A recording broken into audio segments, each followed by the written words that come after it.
live in relationship আমি কেইদিনমানৰ পূৰ্বে বাতৰি প্ৰকাশ কৰিছিলোঁ যে আপোনাৰ সন্তানেও আছে নেকি গুৱাহাটী মহানগৰীত কাৰোবাৰ সৈতে লিভ ইন ৰিলেশ্যনশ্বিপত কিন্তু লিভ ইন ৰিলেশ্যনশ্বিপে এতিয়া কাল হৈছে একাংশৰ বাবে আৰু আজি বৰ্তমান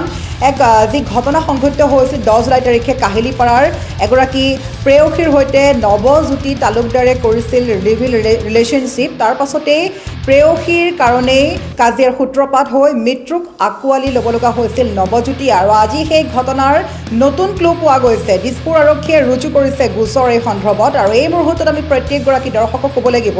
যেহেতু লিভ ইন ৰিলেশ্যনশ্বিপক লৈ ইতিমধ্যে সকলোৰে মুখে মুখে যে গুৱাহাটী মহানগৰীত আপোনাৰ সন্তানে পঢ়িবলৈ গৈছে নহয় চাকৰিৰ সূত্ৰে গৈছে কিন্তু আপোনাৰ কন্যা বা আপোনাৰ পুত্ৰই গুৱাহাটী মহানগৰীত কাৰ সৈতে বসবাস কৰিছে লিভ ইন ৰিলেশ্যনশ্বিপ ফ'ল' কৰিছে নেকি এই কথাত অভিভাৱকসকলে এতিয়াই মনোযোগ দিয়ক কিয়নো লিভ ইন ৰিলেশ্যনশ্বিপেই কাল হৈছিল নৱজ্যোতিৰ বাবে আৰু আজিলৈকে আমি যিমান বাতৰি প্ৰকাশ কৰিছোঁ যিমান হত্যাকাণ্ড সংঘটিত হৈছে সকলোৰে মূল আঁৰত আছে লিভ ইন ৰিলেশ্যনশ্বিপ আৰু লিভ ইন ৰিলেশ্যনশ্বিপৰ বাবেই নৱজ্যোতিয়ে মৃত্যুক আঁকোৱালি লোৱা ঘটনা ইতিমধ্যে জোকাৰি গৈছে সমগ্ৰ ৰাজ্য তাৰ মাজতে পোহৰলৈ আহিছে আজি নৱজ্যোতি হত্যাকাণ্ডৰ নতুন মূৰ দিছপুৰ আৰক্ষীয়ে ৰুজু কৰিলে গোচৰ আৰু নতুন মূৰ কি বা নতুন ক্লু কি পোৱা গৈছে এই সন্দৰ্ভত দিছপুৰ আৰক্ষীয়ে ৰুজু কৰিছে গোচৰ আমি সবিশেষ খবৰ লৈ আহিছোঁ প্ৰত্যেকগৰাকী দৰ্শকৰ বাবে লিভ ইন ৰিলেশ্যনশ্বিপে কিদৰে ভয়ংকৰ ৰূপ ধাৰণ কৰিছে এই সন্দৰ্ভত প্ৰত্যেকগৰাকী দৰ্শকৰ বাবে পুনৰ লৈ আহিছোঁ নতুন আপডেট আপোনাৰ সন্তানেও কৰিছে নেকি গুৱাহাটী মহানগৰীত গৈ লিভ ইন ৰিলেশ্যনশ্বিপ ফ'ল' কৰি বিপদত পৰিছে এতিয়া একাংশ লোক কাহিলীপাৰাত প্ৰেয়সীৰ সৈতে লিভ ইন ৰিলেশ্যনশ্বিপত থকা নৱজ্যোতিৰ মৃত্যুকাণ্ডৰ নতুন মূৰ পোৱা গৈছে আৰু অৱশেষত দিছপুৰ আৰক্ষীয়ে ৰুজু কৰিছে ঘটনাৰ গোচৰ কাহিলীপাৰাত প্ৰেমিকাৰ সৈতে লিভ ইন সম্পৰ্কত থকা নৱজ্যোতি তালুকদাৰৰ ৰহস্যজনক মৃত্যুকাণ্ডৰ অৱশেষত ৰুজু হ'ল গোচৰ আৰু দিছপুৰ আৰক্ষীয়ে ঘটনাৰ ৰুজু কৰা পৰিলক্ষিত হৈছে উল্লেখযোগ্য হৈছে আমি ক'ব লাগিব শেহতীয়া যি খবৰ আছে সেই খবৰ অনুসৰি মৃত নৱজ্যোতি তালুকদাৰৰ প্ৰেমিকাৰ সৈতে একেলগে কাহিলীপাৰা এটা বাসগৃহত বসবাস কৰিছিল এটা ভাড়াঘৰত আছিলে যোৱা 10 জুলাই তাৰিখে হঠাৎ চৰমপন্থা বাছি লৈছিলে নৱজ্যোতিয়ে চূড়ান্ত সিদ্ধান্ত লোৱা বুলি মানি লোৱা নাছিল পৰিয়ালে আৰু প্ৰেমিকা আৰু ভগ্নীয়ে নৱজ্যোতিক হত্যা কৰাৰ অভিযোগ উত্থাপন কৰা হৈছিল প্ৰেমিকাৰ বিৰুদ্ধে আৰু সেইবাবেই থানাত পৰিয়ালৰ লোকে দাখিল কৰিছিল এজাহাৰৰ ভিত্তিত অৱশেষত দিছপুৰ আৰক্ষীয়ে ৰুজু কৰিলে এই বিশেষ গোচৰ শীঘ্ৰেই দিছপুৰ আৰক্ষীৰ জেৰাৰ সন্মুখীন হ'ব নৱজ্যোতিৰ প্ৰেয়সীসহ ভগ্নী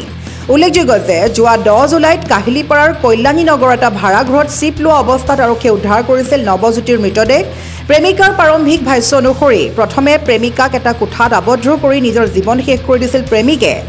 আনহাতে ঘটনা সংঘটিত হোৱাৰ লগে লগে আৰক্ষীক খবৰ দিছিল প্ৰেমিকাই কিন্তু পৰৱৰ্তী সময়ত প্ৰেমিকায়ো নিজৰ হাত কাটি নিজকে শেষ কৰি দিয়াৰ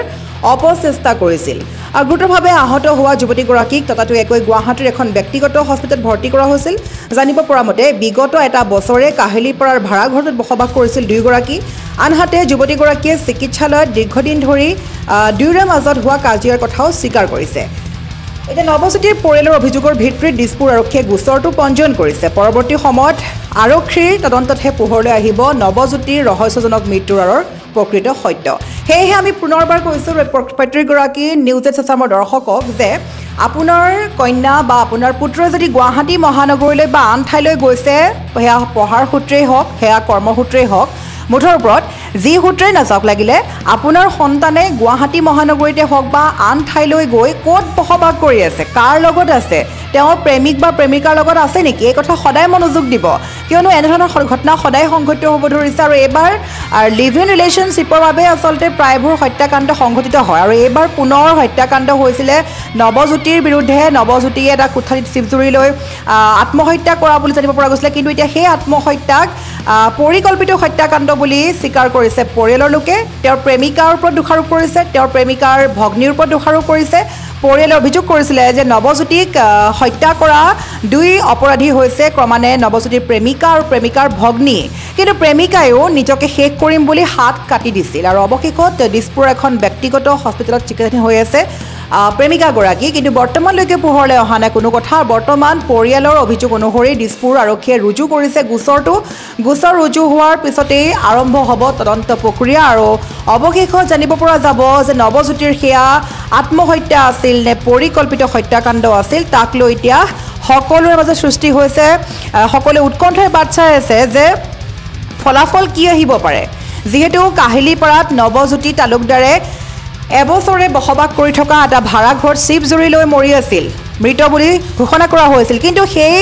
যি আত্মহত্যা কৰিছিল সেই আত্মহত্যা কিন্তু পৰিয়ালৰ লোকে বাৰে বাৰে কৈ আছে যে সেয়া আত্মহত্যা নহয় সেয়া নৱজ্যোতিক হত্যা কৰা হৈছে পৰিকল্পিতভাৱে গতিকে এই পৰিকল্পিত হত্যাকাৰীয়ে হৈছে তেওঁৰ প্ৰেমিকা আৰু প্ৰেমিকাৰ ভগ্নী দুয়োকে গ্ৰেপ্তাৰ কৰিবলৈ অনুৰোধ জনাইছে গ্ৰেপ্তাৰ কৰিবলৈ দাবী উত্থাপন কৰিছে কিন্তু বৰ্তমান আজিৰ দিনটোত এক ভাল খবৰ আছে ভাল খবৰ এইকাৰণেই কৈছোঁ যিহেতু নৱজ্যোতিৰ